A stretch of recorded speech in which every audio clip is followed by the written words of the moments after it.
Helenthal with National Van Lines. I'm the Chief Operating Officer. National Van Lines is in the moving business, so we can move anyone across the country or around the world from anywhere to anywhere. The biggest challenge facing our industry is capacity shortage. And when I talk about a capacity shortage, I'm talking about a lack of drivers.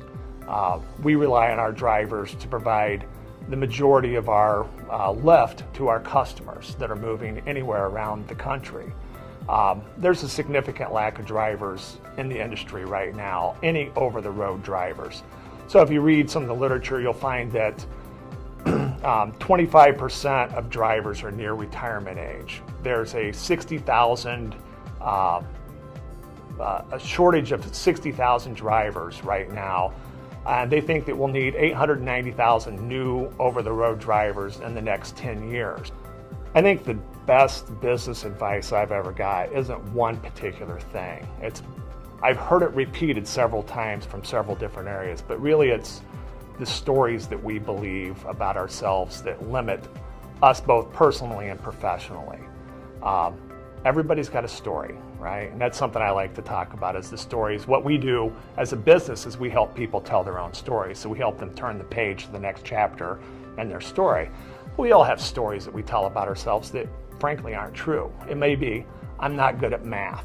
I'm not a good public speaker. I'm not good at doing whatever it is that you don't think you're good at doing. But those are just stories. And we see it with salespeople all the time.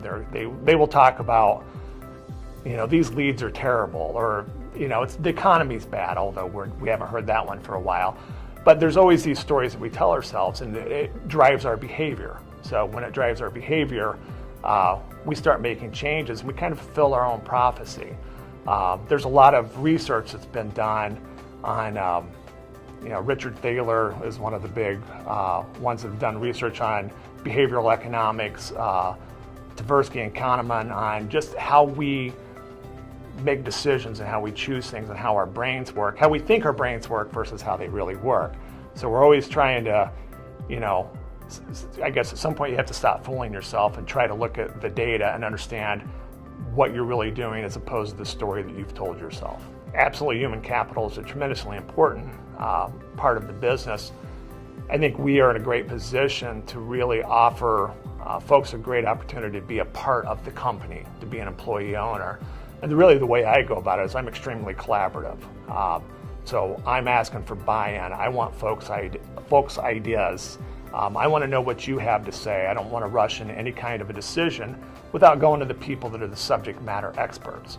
So I think at National Van Lines, we give folks a great opportunity to think on their own and not have really a top-down, this is the only way things are going to work. Hey, how do you think this is going to work? How can we incorporate this into a solution that's going to help out our customer base? I think the biggest differentiator between us and our competition is that we truly operate on the basis of a small company values with big company resources. So we're able to, if folks want to get in touch with me, they can. My door's open, and it literally is open most of the time. Our drivers are encouraged to come in and talk to me. I know our drivers, most of them on a first-name basis. I want to hear from them. We want to have that open door policy throughout the company, and I think that really helps make us a lot closer to our customer so that we can hear them, so that we can reach them when they need help.